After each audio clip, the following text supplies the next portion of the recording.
Meus amados irmãos, a paz do Senhor Jesus. Damos graças a Deus por mais um momento abençoado que Ele nos permite para juntos refletirmos na palavra de Deus, na lição da Escola Bíblica Dominical. Obrigado por vossa audiência e seja muito bem-vindo à EBD na web. Já gostaria de agradecer ao pastor da igreja, nosso pastor presidente, Roberto José dos Santos, e ao nosso superintendente, o pastor Renato Torres, a toda a equipe de mídia e comunicação que possibilita que nós, neste momento, desfrutemos de um momento de reflexão na lição de nossa Escola Bíblica Dominical. Queridos irmãos, neste quarto trimestre de 2021, nós temos como foco de estudo o apóstolo Paulo, lições da vida e ministério do apóstolo dos gentios para a igreja de Cristo. E desta feita, nós vamos estudar a lição de número 3. Espero trazer algumas contribuições para os vossos aprendizados, em que nós vamos tratar sobre a conversão de Saulo de Tarso. Eu quero já pedir desculpas se em algum momento eu trocar Saulo por Paulo, haja vista que é muito comum nós utilizarmos já o nome Paulo. Mas se por um acaso eu vier trocar, por favor, já nos perdoe. A lição de número 3, datada para 17 de outubro de 2021, vai trabalhar justamente a ideia de conversão e que a gente vai pontuar isso mais à frente. A nossa lição, ela traz como texto áureo Atos dos Apóstolos, capítulo 9, versículo 3 e 4. Diz assim: E indo no caminho, aconteceu que, chegando perto de Damasco, subitamente o cercou um resplendor de luz do céu. E caindo em terra, ouviu uma voz que lhe dizia: Saulo, Saulo, por que me persegues? Temos como verdade prática de nossa lição: a verdadeira conversão a Cristo leva em conta o arrependimento, a fé em Jesus e uma completa transformação no pensamento, vontade e ação do homem. Glória a Jesus. Para podermos refletir nos tópicos que foram divididos pelo autor, temos um texto que vai nortear a nossa aprendizagem, a leitura bíblica em classe, e que se encontra em Atos dos Apóstolos, capítulo de número 9, versículos de 1 a 9.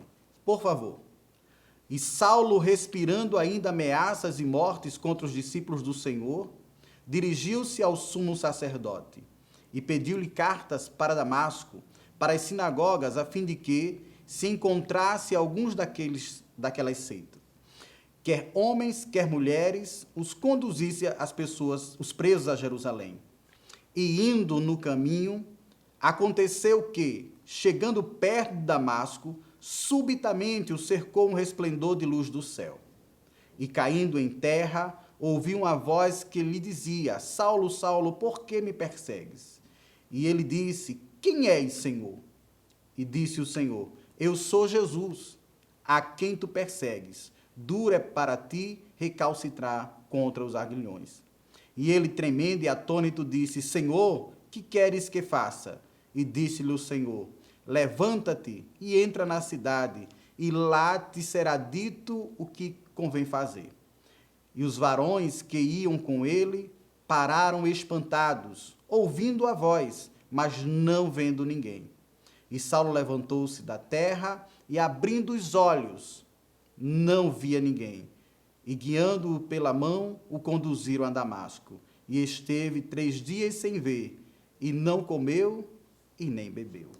Glória a Jesus. Queridos professores, dirigentes, adjuntos, secretárias, todos que neste momento estão acompanhando essa transmissão, gostaríamos de enfatizar que para esta lição nós temos alguns objetivos que são norteadores e nós precisamos seguir os objetivos. O objetivo geral desta lição é asseverar que a salvação é por meio da graça, acompanhada de arrependimento, a fé do pecador como resposta à salvação. E, por sua vez, tem objetivos específicos que são associados aos tópicos das lições. Primeiro tópico, primeiro objetivo, apresentar a conversão de Saulo como ato da graça de Deus. Segundo, relacionar a conversão de Saulo com a doutrina da conversão. E 3, elencar as faculdades interiores que são transformadas na conversão. Glória ao nome de Jesus. Queridos, aproveitando esse momento, gostaríamos então que os irmãos pudessem atentar não só para as leituras bíblicas diárias, mas também para um momento de interagindo com o professor. Aqui nós vamos ter um pequeno momento em que o autor da lição vai trazer para nós um breve relato de como buscar o conhecimento e, neste momento, a aprendizagem significativa para os nossos estudantes. O comentarista nos diz: a sua faculdade intelectual foi regenerada, pois seu encontro com o Senhor trouxe-lhe a luz à mente. Aqui os irmãos vão perceber que o comentarista vai dar muito ênfase à regeneração. E eu já lhe convido, professor, que você possa, seja pegar uma lição da CPAD de Novos Convertidos, ou a lição nossa, da nossa IADALP, sobre discipulado, e verificar a doutrina da regeneração, da justificação, da santificação, da salvação. E vocês vão perceber como estão entrelaçados esses conhecimentos. E aí a gente tem uma noção melhor para esta lição, tá bom? A introdução da lição vai já nos dizer que a conversão de Tarso, ou de Saulo de Tarso, indiscutivelmente foi um dos mais importantes acontecimentos da história do cristianismo. Há algum tempo eu li um artigo, não me lembro de qual universidade, mas li nesse artigo que a pessoa, a autora, defendia que o apóstolo Paulo era, sem dúvida, a pessoa de maior responsabilidade pela propagação do evangelho do cristianismo. É indiscutível isso, mas é claro, e nós precisamos ter essa ciência de que se não fosse Paulo, seria uma outra pessoa, pois Deus escolheria uma outra pessoa para fazer a obra que Deus entregou para ele. Mas ao ser chamado, ele, por sua vez, assumiu o compromisso com Deus, e este foi um marco para a história do cristianismo. A lição que nós temos em mão, ela é dividida em 3 tópicos. O primeiro tópico vai falar sobre a conversão de Saulo, um ato da graça de Deus. O segundo tópico vai falar sobre Saulo e a doutrina bíblica da conversão. E terceiro e último tópico, nós temos as 3 faculdades interiores transformadas na conversão. Para podermos comentar esta lição, temos aqui alguns auxílios bibliográficos. Estou de posse do livro de apoio da CPAD, como também a nossa declaração de fé das Assembleias de Deus. Muitos materiais, os irmãos poderão se utilizar, então temos muitos escritos na nossa casa publicadora e outros mais, que vão tratar sobre a biografia deste apóstolo, o apóstolo dos gentios. Como também várias bíblias de estudos que, por sua vez, trazem vários comentários. Então, nós tivemos aí a Bíblia de Estudo Pentecostal, a Bíblia de Aplicação Pessoal da Casa Publicadora das Assembleias de Deus, que são fontes riquíssimas para complementar os vossos estudos, tá bom? Eu tenho aqui em mãos a Nova Almeida atualizada, que nos traz algumas notas explicativas, também de vasto conhecimento para esta lição. Mas fique bem à vontade para usar as Bíblias que lhe apraz. Né? Como já diz o nosso pastor Renato Torres, o bom é que cada professor ele possua várias Bíblias, várias versões, para que possam ter uma compreensão macro daquilo que está lendo e muito mais daquilo que vai ensinar. Tá bom? Neste primeiro tópico, o comentarista vai nos falar sobre a conversão de Saulo. Muitas pessoas discutem sobre ser convencido e ser convertido. Aqui na lição, nós vamos tratar sobre a conversão e a sua experiência sobrenatural. Muitas pessoas tiveram uma experiência sobrenatural e, por sua vez, entregaram as suas vidas para Jesus. Alguns nos hospitais, alguns já no ato de morte, alguns, por sua vez, quando são assaltados. Então, cada um com as suas diversas experiências. Outros, quando acabam tendo seu filho precisando de algo, então acaba se colocando aos pés do mestre.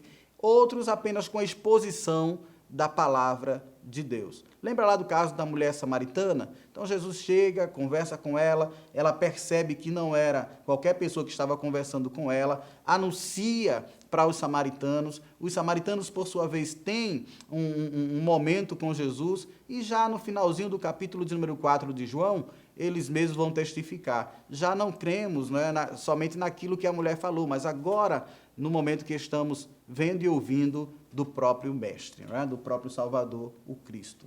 Então, cada um tem uma forma de poder receber o Senhor Jesus Cristo. O apóstolo Paulo, ele teve uma experiência sobrenatural e esta experiência marcou a sua vida. Não é? Então, o comentarista aqui vai tratar, por exemplo, que Paulo é surpreendido pelo resplendor do céu, mais forte que a luz do sol. Nesse momento, Paulo faz um comparativo do resplendor que o cerca com a luz solar. É bem verdade que nós não conseguimos fitar os nossos olhos na luz solar, porque vai doer. E, por sua vez, a gente não consegue passar muito tempo. Vai precisar de um filtro para poder fazer esse ato, né, de olhar para a luz solar. Tanto é que acontece quando há eclipse. Algumas pessoas pegam um filtro para poder fazer essa visualização dos eclipses. Acontece que aqui a luz solar foi tão intensa que o apóstolo Paulo, ele comparou com a luz solar no seu auge, que é meio-dia, não chegava tanto, tá bom? E isso nós podemos evidenciar pela física. A física vai nos tratar de um assunto lá na óptica, em que a luz ela é medida por candela, a intensidade de luz. Paulo aqui não tem como mensurar quanto de intensidade de luz foi emitido, mas o que ele pôde dizer foi que foi tão intenso que seria maior que a intensidade de luz ao meio-dia. É claro que isso no momento em que ele estava, no local que ele estava. À medida que nós nos aproximamos do Sol, a intensidade de luz ela é maior. Então não dá para comparar, até porque naquela época ele não tinha nenhum recurso para medir a intensidade de luz dentro ainda da atmosfera terrestre, quanto mais fora da atmosfera terrestre, não é? Porque nós temos, então, o Sol como uma estrela de quinta magnitude. Mas seja a física com a óptica, ou seja a oftalmologia, ramo lá da medicina, que a ótica vai trabalhar, a luz ela passa pelos olhos. E quem tem essa função de reter essa luz é a pupila. Então, os irmãos já devem saber que quando nós vamos fazer nossos exames oftalmológicos, e alguém vai fazer seu exame para poder ver seus óculos, vai precisar dilatar a pupila. Isso, normalmente, para as pessoas mais jovens, vão precisar dilatar. E o que é a dilatação? Existe o processo de dilatação, dilatar é a expansão, e existe o processo de compressão, a redução. Nesse processo de dilatação, cada vez que a pupila se dilata, a luz passa com maior facilidade. Então, há uma maior intensidade de luz que passa. Tá? De forma que, quando essa quantidade de luz ela passa, se os olhos não tiverem prontos para receber, a primeira coisa que acontece é dor de cabeça. E a segunda, e as consequências por essa quantidade de luz que passa, é normalmente fecharmos os olhos e ficarmos sem enxergar por algum tempo. Foi o que aconteceu com o apóstolo Paulo. A intensidade Olha, já falei Paulo, né? A gente está em Tarso, em Saulo ainda. A intensidade de luz ela foi tão intensa que não foi possível o Saulo ele fechar os olhos cedo. Então passou e essa claridade fez com que ele ficasse aí por alguns dias sem enxergar. Mas que nesse momento foi algo sobrenatural. Então, além da luz, o som audível da pessoa de Jesus. Vamos lá. Dando sequência, o comentarista ainda vai nos falar, com a sua ida a Damasco, o perseguidor tinha intenção de acabar de vez com os seguidores de Jesus, mas foi surpreendido por uma experiência sobrenatural. Colocado aí para vocês, irmãos, um mapa para que os irmãos tenham a noção de distância entre Jerusalém e Damasco, tá bom? Algumas fontes geográficas nos dão que o espaço entre Jerusalém e Damasco, lá na Síria, era de mais de 200 quilômetros. Então, não foi um percurso rápido, tá? E essa distância vai propiciar que alguns autores possam inferir é diferente de deduzir, mas possam inferir que Paulo não fez esse percurso junto com a sua caravana ou com a sua comitiva a pé. Então, vão inferir que utilizou-se de cavalos ou camelos, mas a Bíblia não fala nada a respeito, apenas que Paulo sai para perseguir os cristãos que ainda não recebem este título, mas que estavam, as pessoas do novo caminho, iam lá para Damasco e já estavam convivendo por lá e, é claro, visitando as sinagogas e estudando a palavra trazendo à tona a pessoa de Jesus. Então, estavam lá em Damasco. Então, mais de 200 quilômetros. Seja a Bíblia de estudo de aplicação social, aplicação pessoal, ou a outros materiais da nossa casa publicadora, vão nos aproximar a 240 quilômetros. Tá? Então, vai dar essa precisão. Outros materiais bibliográficos vão chegar perto de 217, 220 quilômetros. Bom, não adianta a gente estar aqui preocupado com a precisão entre a distância, mas apenas dizer para os irmãos que era significativa a distância de Jerusalém para Damasco. E, por isso, muita gente infere que Paulo tenha saído de carruagem, né? Ou tenha ido de forma a utilizar-se de um animal para se sobrepor e ter essa viagem o mais rápido possível. Importa saber que ele vai para Damasco para tentar eliminar esse processo de divulgação do cristianismo, embora não tivesse ainda a palavra cristianismo, poder barrar antes que crescesse. Mas ao chegar lá em Damasco, a Bíblia nos diz que ele recebe este momento lá, o resplendor, o Senhor Jesus se mostra de forma luminosa para o Saulo e na forma audível pergunta para ele, não é? Por que me persegues?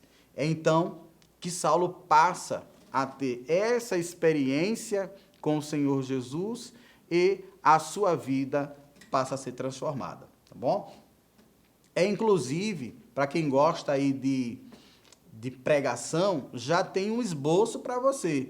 Né? Então, a salvação, ela precisa de alguns elementos. E aí a gente já tem arrependimento, fé, transformação.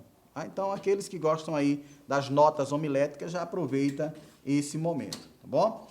No segundo tópico da lição, nós vamos abordar em que Saulo e a doutrina bíblica da conversão. O nosso comentarista, ele vai trabalhar sobre a palavra arrepender, vai buscar aí no original grego, metanoeo, e, de certa forma, vai trabalhar arrependimento e remorso. Eu gosto muito da palavra do pastor Agnaldo Betti, quando ele fala que arrependimento é diferente de remorso. E ele traz uma explicação dizendo o seguinte, que enquanto arrependimento é a pessoa querer voltar atrás naquilo que falou, pensou ou realizou, o remorso é o arrependimento das consequências. Como assim, irmão Gastone? Deixa eu explicar melhor. Por algum momento eu estive auxiliando alguns pastores diretamente nas congregações. E, de vez em quando, nós tínhamos a oportunidade de trazer alguns aconselhamentos, principalmente nas questões de fornicação e adultério. Na maior parte das pessoas que cometiam fornicação ou adultério, pecados sexuais, o arrependimento não era do ato em si. O arrependimento era das consequências. Por quê? Agora iria destruir a família, teria que passar a vergonha na sociedade, na congregação que fazia parte. Então, existe justamente essa diferença entre o arrependimento, propriamente dito, e está aqui colocado, deixa eu dar uma lida aqui para os irmãos, remorso. Então, a pessoa estava arrependida das consequências e não do ato em si. Não é? Então, quando é colocado aqui para a gente, o arrependimento era o arrependimento de fato daquilo que nós fizemos de errado e não das consequências do erro. Então, é bom refletir. Caro professor, você pode ampliar esse momento aqui no tópico 2 sobre arrependimento e remorso, tá bom? E o apóstolo Saulo, não é? Ele tem essa experiência sobrenatural que foi impactante para que ele pudesse, de fato, converter-se a Jesus Cristo. Tá? Conhecimento teológico da lei ele tinha, mas precisava saber de quem era que a lei estava falando. De Jesus, o Cristo. Glória a Jesus. E aí nós temos que a conversão, ela faz parte da doutrina da salvação. Neste aspecto, eu gostaria que você pudesse pesquisar na declaração de fé das nossas Assembleias de Deus, lá na página de número 109. De 109 a 117, a declaração de fé das Assembleias de Deus vai abordar sobre salvação, salvação para todas as pessoas, a natureza da salvação, regeneração, santificação e glorificação, o destino dos salvos, a graça de Deus e é possível perder a salvação. Então, se você puder, dar uma lida no material da Declaração de Fé das Assembleias de Deus, que isso vai corroborar com o entendimento aqui na lição bíblica, tá certo? Quando nós falamos de conversão, nós já podemos dizer que o Saulo, ele já ingressa no corpo de discípulos de Jesus. E sobre ser discípulos, eu pontuei aqui já uma nota homilética também, para aqueles que quiserem ser discípulo de Jesus. Então, para ser discípulo de Jesus, alguns tópicos poderão ser abordados aí para o seu aluno. Então, primeiro, a chamada para ser discípulo. Segundo, os privilégios de ser um discípulo. Terceiro, os deveres do discípulo. Então, nós temos deveres. Quarto, os desafios de ser um discípulo. E quinto, o galardão para esses discípulos. Então, fica aí para os irmãos uma nota homilética dentro dessa nossa lição que vai tratar sobre a conversão de Saulo. Okay? Ainda nós temos uma nota da nossa Bíblia de Estudo Pentecostal na página 1576. Ela vai trazer para os irmãos também um complemento sobre regeneração. E não tem como, irmãos, nós falarmos de regeneração sem trazer à mente Evangelho de João, capítulo de número 3, Jesus conversando com Nicodemos. Se é para ter regeneração, é preciso nascer de novo. Que Deus te ajude com esta lição e que possas trazer e aí diversos conhecimentos para o vosso aluno. Aproveitando o livro da lição do pastor Elianai Cabral, ele vai trabalhar com uma situação bastante inquietante. Isso porque nós das Assembleias de Deus cremos no livre-arbítrio, que o homem ele é dotado de livre-arbítrio e por isso ele tem escolha. Mesmo Paulo sendo escolhido, ele teve a liberdade de seguir a Jesus Cristo ou não. E cremos nisso. Justamente é o que o autor, no livro da lição, ele vai se contrapor à chamada doutrina do determinismo.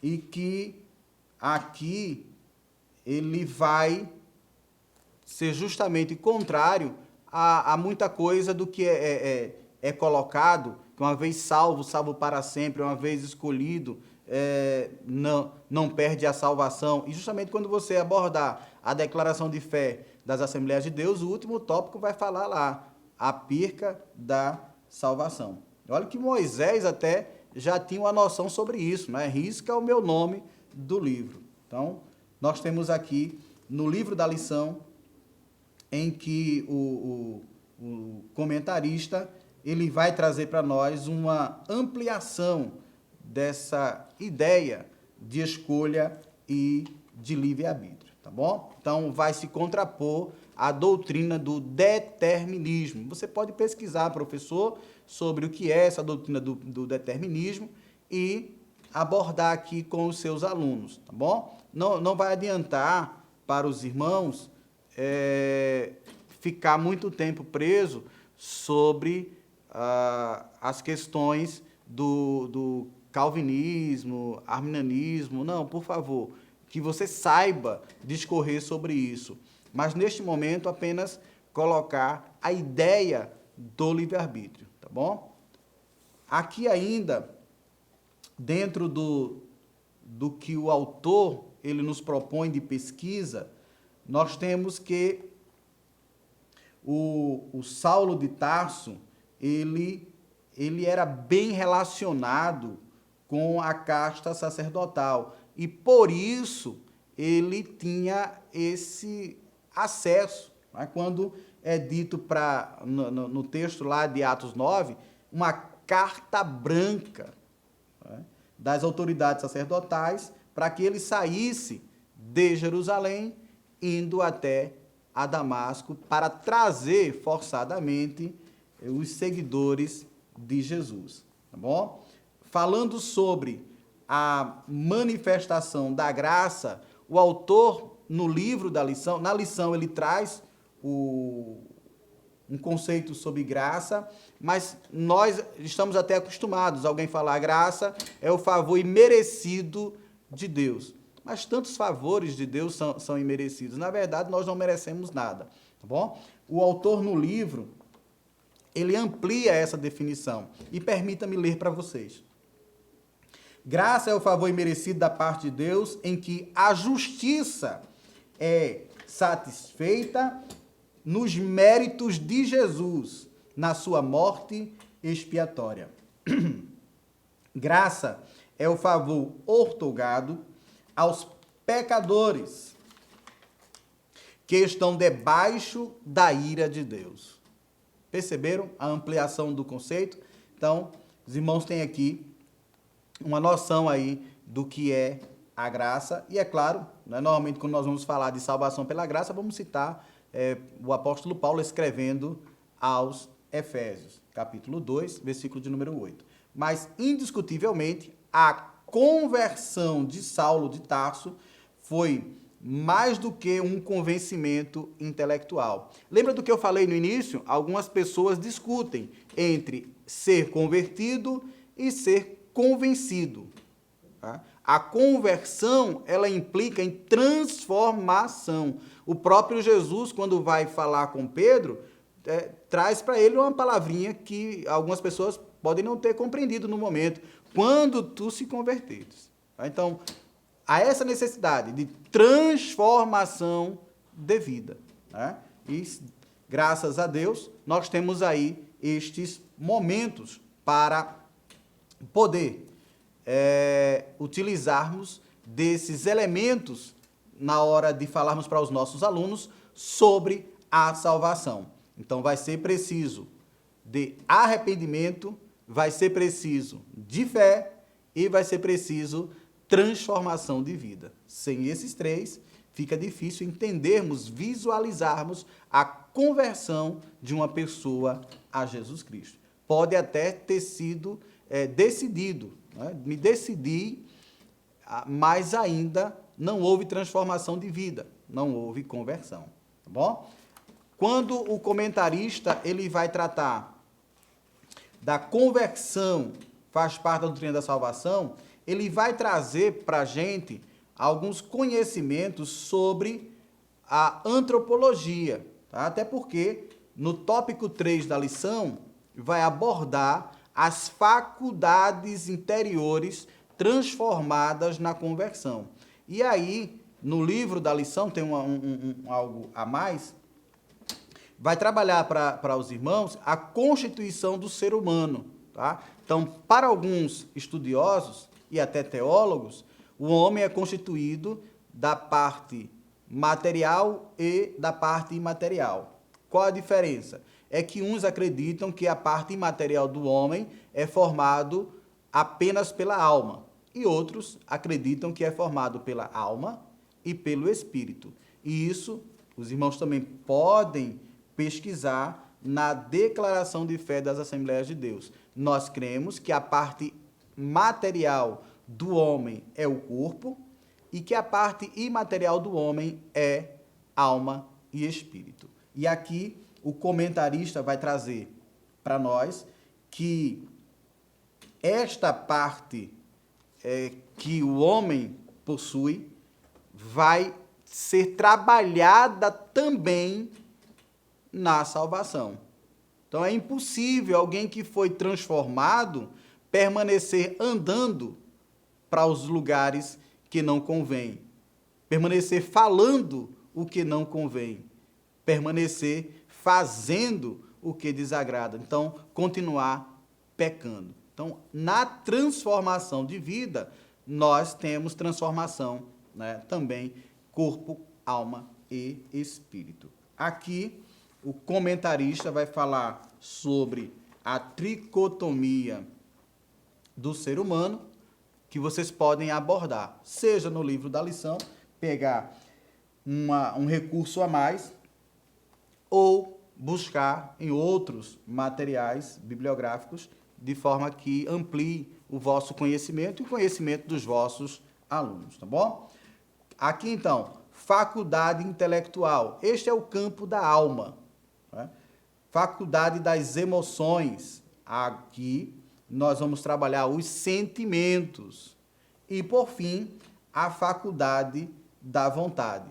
Né? Neste campo,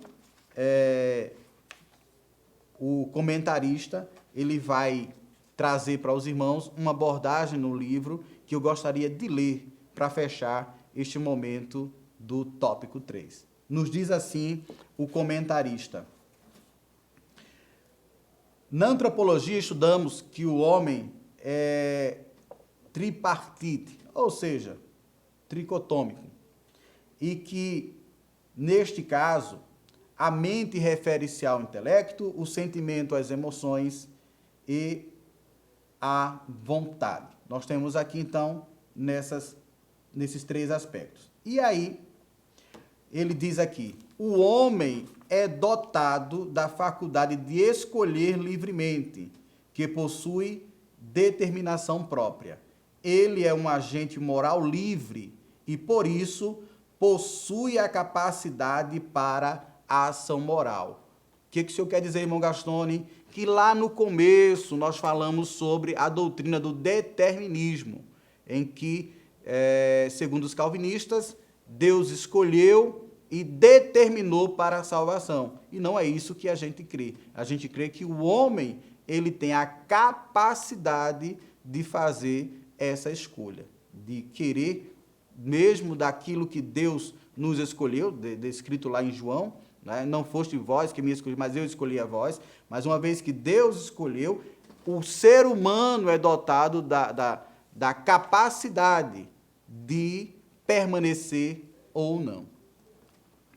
Concluindo, então, este material que os irmãos têm para esta aula, dizer aos irmãos que a conversão de Saulo, ela foi provocada pelo impacto do resplendor de luz da glória de Deus por Jesus, pelo som audível da sua voz, e que propiciou a este Saulo um momento para que ele desse continuidade àquilo que o Senhor Jesus o chamara, para que fosse o apóstolo dos gentios. Que Deus te abençoe, te ajude, te guarde e que possas ser usado poderosamente nesta aula. E a minha oração é que o Senhor Jesus te use mais e mais. Que a graça de Jesus, o amor do Pai e as consolações de seu Espírito seja sempre com você, em nome de Jesus.